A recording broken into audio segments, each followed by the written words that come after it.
Интересни активности во основното училиште Гоце Делчев во Бутел, каде присуствуваше градоначалникот на општината Дарко Костовски.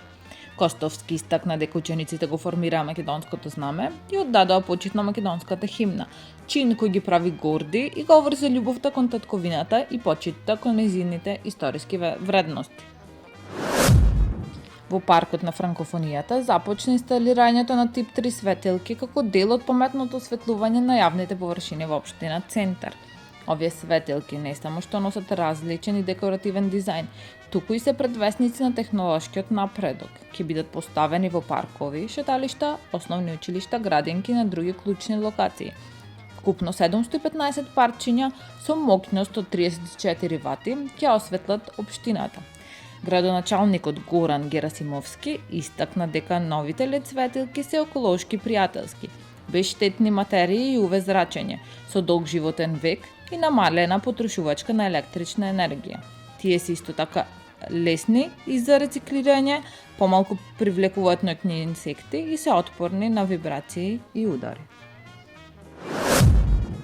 Локалната самоуправа и јавното комунално претпријатие Водовод и Линден континуирано работат на одржување, подобрување и обнова на водоводната и канализацијската мрежа на територијата на општината со цел задоволување на потребите на корисниците. Со цел поквалитетни услуги, побезбедна и поздрава вода за пиење на граѓаните, како и зголемување на капацитетот на водоснабдувањето, се работи на обнова и модернизација на главните водоводни мрежи на улица 9 во населба Илинден и на улица 532 во Марино, односно на потегот од Халкбанка до Црна река Петрол, во должина од 600 метри, известува општина Илинден. Основното училиште Александар Македонски во аеродром добинува сензорна соба и кабинет за информатика.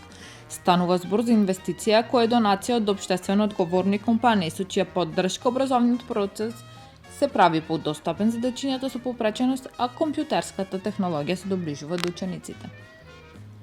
Градоначалникот на општина Аеродром Муцунски се заблагодари на компаниите. Млад скопјанец и малолетник уапсени во градски парк за поседување дрога.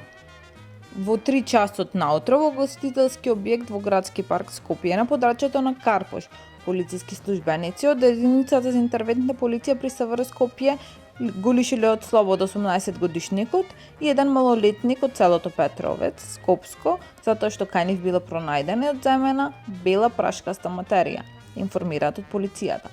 По целосно документирање на случајот ќе следува соодветен поднесок. Кривично ќе се гони 23 годишен скопјанец за напад на полицајци кои биле на должност. СВР Скопје поднесе кривична пријава против 23 годишен скопјанец поради постоење основи на сомнение за сторено кривично дело, напад врз службено лице при вршење работа на безбедноста и спречување службено лице во вршење службени дејности.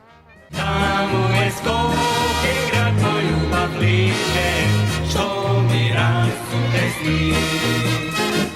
Вечно ќе ја